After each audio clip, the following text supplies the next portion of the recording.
जो स्क्रीन पर देख रहे हैं, एक तरफ फ्रांस के राष्ट्रपति हैं और दूसरी तरफ अफ्रीकी देश के राष्ट्रपति हैं और मारामारी के नौबत तक पहुंच गए हैं। आखिर ऐसा क्या हो गया, जानेंगे क्या है मामला। तो वहीं दूसरी तरफ भारत और पाकिस्तान के बीच में रूस आ गया और रूस ने अफगानिस्तान में डेरा जमा लिया है। जियोपॉलिटिक्स में बहुत कुछ चल रहा है, आइए जानते हैं इन खबरों को विस्तार से। थोड़ी देर के लिए इस क्लिप को देखिए। इस क्लिप में आपको दिखे दो राष्ट्रपति और दोनों ही लड़ने के लिए उतारू। यहाँ अफ्रीका में कांगो है देश और इस कांगो देश के राष्ट्रपति हैं सेकेदी और यहाँ पहुंचे हुए थे फ्रांसीसी राष्ट्रपति मैक्रोन और यहाँ पर देखते देखते प्रेस कॉन्फ्रेंस में ही झगड़ा होने लगा। दोनों हाथ हिला हिला कर झगड़ा करने लगे। इसे झगड़ा ही कहेंगे। जो बातें हुई दोनों के बीच में वो बातें कुछ वैसी ही थी। दरअसल कांगो लोकतांत्रिक गणराज्य के राष्ट्रपति ने ये कहा कि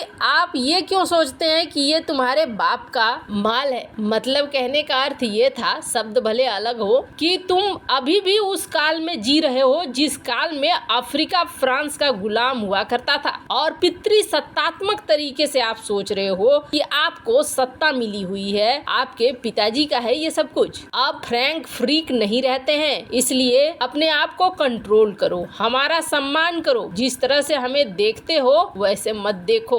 फ्रैंक फ्रीक ये शब्द सुनने में थोड़ा अजीब लगा होगा। आखिर क्या है फ्रैंक फ्रीक? तो आपको बता दें, एक समय था जब फ्रांस का और बेल्जियम का अफ्रीका में कई उपनिवेश थे और इन्हें कहा जाता था फ्रैंक फ्रीक। दरअसल एक जमाने में यूरोप में ब्रिटेन समेत कई देशों ने दुनिया के कई देशों को गुलाम बनाया। अफ्रीका के कई देशों पर फ्रांस का राज था। राष्ट्रपति सेकेदी ने कहा कि फ्रांस और पश्चिमी देशों को अफ्रीका के प्रति अपना शाही रवैया छोड़ देना चाहिए। हाथों से इशारा करते हुए उन्होंने कहा, हमारा सम्मान करके हमें अलग तरह से देखें, हमें सच्चा साथी मानकर हमारे साथ दोस्ती करें, न कि ये समझ ले कि हम आपके उपनिवेश हैं। ये लड़ाई थोड़ा ज्यादा बढ़ गई। हालांकि फ्रांस के राष्ट्रपति इमैनुअल मैक्रोन ने यहाँ रोकने की कोशिश की, लेकिन ये मामला रुका नहीं और बिगड़ गया। मैक्रोन ने ये कहा कि फ्रांस अपने जो सैन्य ठिकाने हैं इसको होस्ट करना बंद कर देगा और यहाँ एकेडमी खोली जाएगी जो आप लोगों को सीखने सिखाने में मदद करेगी। लेकिन जब इन्होंने इस तरीके का बयान देने लगा तो फ्रांसीसी राष्ट्रपति बोले कि आप अखबारों पर क्यों चाहते हो? अगर कोई पत्रकार कुछ लिखता है, कहता है, तो इसका मतलब ये नहीं है कि फ्रांस का बयान है। दोनों चीजों को मिलाओ मत। इस पर तुरंत से कूद पड़े स्केदी और स्केदी ने ये कहा कि मैं अखबार की बात नहीं कर रहा हूँ, मैं बात कर रहा हूँ पूर्व विदेश मंत्री ले ड्रियन की बयान पर। जो उन्होंने कहा वो बयान बहुत गलत है। अब ये कहा क्या? सबसे पहले तो ये शख्स है कौन? तो स्क्रीन पे देखिए, यही है जो पहले फ्रांस के विदेश मंत्री हुआ करते थे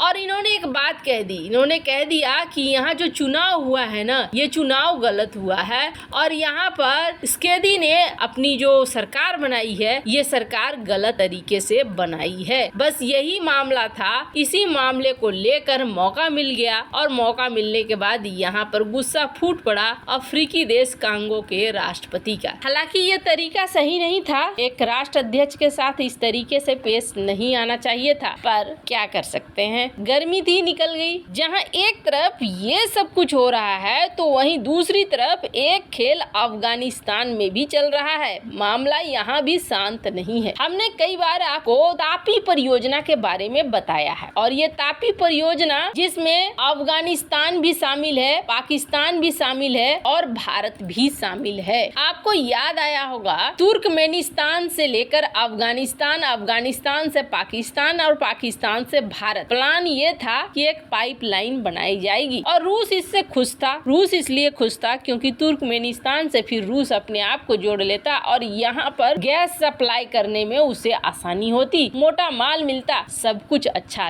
रहता। सुनने में बहुत अच्छा लग रहा है। अफगानिस्तान इस प्रोजेक्ट को शुरू करने के लिए मरा जा रहा है। कारण क्या है? कारण ये है उसके पास एनर्जी की शॉर्टेज हो रही है। अगर ये परियोजना शुरू होती है तो उसके देश में एनर्जी के लिए दिक्कत नहीं होगी, रूस से उसे गैस वगैरह मिलता रहेगा। मामला यहाँ तक पहुँच गया है कि भारत से बातचीत कर रहा है अफगानिस्तान। भारत से कह रहा है कि आप जल्दी से जल्दी इस प्रोजेक्ट को शुरू करो, इस प्रोजेक्ट में और किसी तरीके का कोई रुकावट न हो। पाकिस्तान भी कह रहा है कि हाँ ये प्रोजेक्ट शुरू करो। हालांकि अभी पाकिस्तान के पास पैसे नहीं है, फिर भी पाकिस्तान सोच ले रहा है और सोचकर पाकिस्तान ये कह रहा है कि यहाँ पर शुरू होना चाहिए। पर भारत इस प्रोजेक्ट में बहुत ज्यादा इंटरेस्ट नहीं दिखा रहा है। भारत इस प्रोजेक्ट को क्यों नहीं इंटरेस्ट दिखा रहा है, जबकि इतनी बार तालिबान से भी रिक्वेस्ट आ रहा है? तो इसके पीछे कारण है। कारण ये है कि एक समय था इस प्रोजेक्ट के लिए, देख सकते हैं आप, ये सारे मिले हुए थे और भारत के प्रतिनिधि थे उस समय के उपराष्ट्रपति, पाकिस्तान में नवाज शरीफ, अफगानिस्तान में, इन सभी ने तय किया था कि हम बनाएंगे तापी परियोजना को। पर भारत ये देखने लगा कि इस परियोजना से दिक्कत है। दिक्कत ये है कि पाकिस्तान इस परियोजना का इस्तेमाल ठीक वैसे ही कर सकता है जिस तरीके से यूरोप के लिए नॉर्थ स्ट्रीम 2 था। मान लीजिए कल को पाकिस्तान के साथ समस्याएं बढ़ती है और ये कह देता है कि हम पाइपलाइन से सप्लाई नहीं होने देंगे, तो भारत के लिए एक मुसीबत आ जाएगी।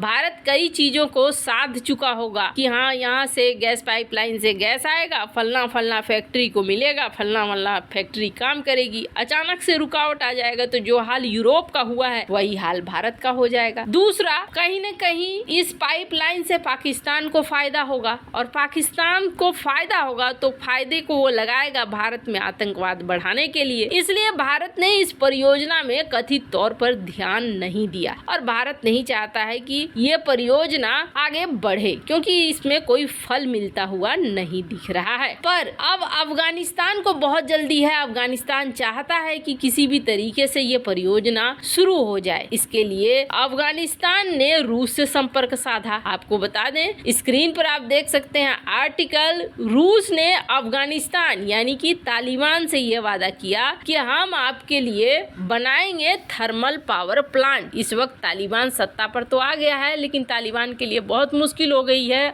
एनर्जी की चीजों को जुगाड़ कर पाना। तो रूस ने वादा किया कि ठीक है, हम आपके लिए बना देंगे थर्मल पावर प्लांट। इसके बाद रूस और तालिबान के बीच एक और एग्रीमेंट साइन हुआ है और इस एग्रीमेंट के अनुसार रूस ने अफगानिस्तान को बोला है कि हम आपकी इस परियोजना में मदद करेंगे, इस परियोजना को पूरा करने में हम आपकी मदद करेंगे। यानी भारत अगर इस परियोजना में ना करता है तो हो सकता है ये परियोजना भारत तक ना आकर पाकिस्तान तक ही रह जाए। हालांकि ये सारी चीजें अभी बहुत दूर है। अफगानिस्तान में न तो शांति है और न ही पाकिस्तान में शांति है, तो पाइपलाइन पहुंचना तो दूर की बात, ये प्रोजेक्ट शुरू भी होता है तो अंत किस तरीके से होगा ये तो वक्त ही बताएगा। वैसे आपको क्या लगता है, भारत को इस परियोजना पर ध्यान देना चाहिए या नहीं? कमेंट कर अपनी राय जरूर बताएं। जल्द मिलते हैं अगली वीडियो में नई खबर के साथ।